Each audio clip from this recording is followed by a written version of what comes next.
Hi guys, welcome to my YouTube channel. Today our topic is base units and derived units. What are base units? Firstly, we will discuss about the base units. What are these base units? Now we see the definition of the base units. There are 7 base units for various physical quantities, namely length, mass, time, temperature, electric current, luminous intensity, amount of substance, with special reference to the number of particles. The names of base units for these physical quantities, together with symbols, are listed in table 1.1. Their standard definition are given in appendix 1. इसमें ये बताना चाह रहा है कि जो base units हैं वो कितनी हैं, 7 हैं। उनकी तादाद जो है वो 7 है और ये किसके लिए यूज़ होते हैं, फिज़िकल क्वांटिटीज़ के लिए। उसके बाद वो बता रहा है कि कौन कौन से हैं। इसमें लेंथ हो गई, मास हो गया, टाइम हो गया, टेम्परेचर हो गया, इलेक्ट्रिक करंट हो गया, लुमिनस इंटेंसिटी हो गई, amount of substance. Amount of substance के लिए स्पेशल रेफरेंस दिया गया है पार्टिकल्स का। नेक्स्ट पैराग्राफ में उसने बोला है कि एक टेबल का जिक्र किया है, तो अब हम चल के टेबल देखते हैं। तो ये है जी हमारे पास टेबल 1.1। इसमें क्या चीज़ दी गई है, फिज़िकल क्वांटिटी दी गई है। सेकंड कॉलम में ऐसे यूनिट दिया गया है और थर्ड कॉलम में क्या दिया गया है, सिंबल दिया गया है। लेंथ का दिया गया है मीटर, उसका सिंबल स्मॉल एम के साथ है। मास में क्या चीज़ आ रही है, किलोग्राम। किलोग्राम में क्या आ रहा है, फिर उसके आगे टाइम सेकंड है। इलेक्ट्रिक करंट में क्या चीज़ आ रही है, एम्पियर, उसको कैपिटल ए से रिप्रेजेंट करना है। थर्मोडायनामिक टेम्परेचर, उसको केल्विन से, के कैपिटल आ गया। Intensity of light, candela, C D. Amount of substance, mole, MOL, mole.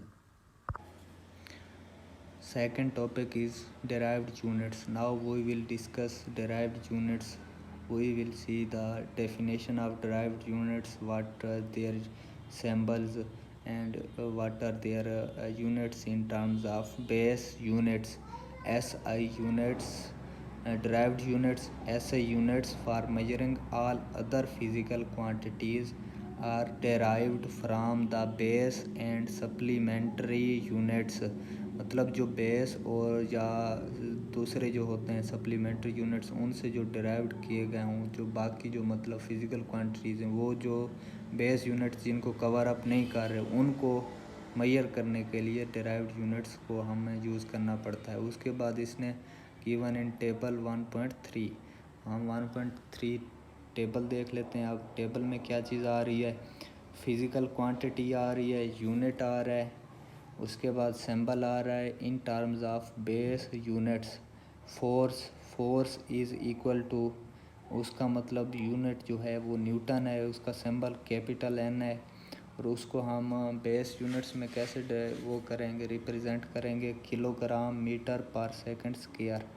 Work आ रहा है जूल, उसका सिंबल है J कैपिटल, उसको newton metre is equal to kilogram metre square पर सेकंड स्क्वायर, मतलब इन दोनों में से कोई भी लिख सकते हैं। उसके बाद आ रहा है पावर, आ रहा है पावर का क्या है जी, वाट है। वाट को W कैपिटल से रिप्रेजेंट करना है।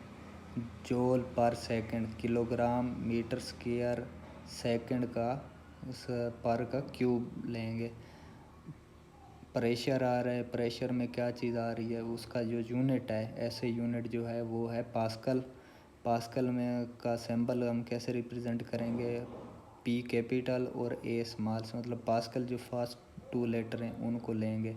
न्यूटन मीटर स्क्वायर पर स्क्वायर और इज इक्वल टू किलोग्राम पर मीटर पर सेकंड स्क्वायर। इलेक्ट्रिक चार्ज आ जाएगा। इलेक्ट्रिक चार्ज का जो यूनिट है वो है जी कोलम्ब। कॉलम को हम उसका जो सिंबल है, उसको जो रिप्रेजेंटेशन, उसको जिससे रिप्रेजेंट कर रहे हैं वो है जिस कैपिटल C।